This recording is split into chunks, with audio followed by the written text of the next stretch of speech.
Cranberry Murabha, Chattni or Cranberry Sauce is almost ready. So I'm going to keep it as is. It can be used for anything. This is a side sweet dish with a little bit spicy. Do I add a little bit spice in there? Most of the time I will prepare exactly cranberry sauce with fresh cranberry. Ingredient goes same, but not chili and salt and garam masala. It goes a little bit different, but very delicious.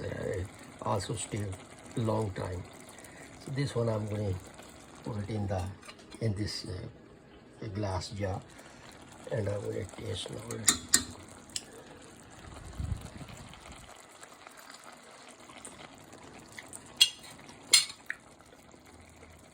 It tasty.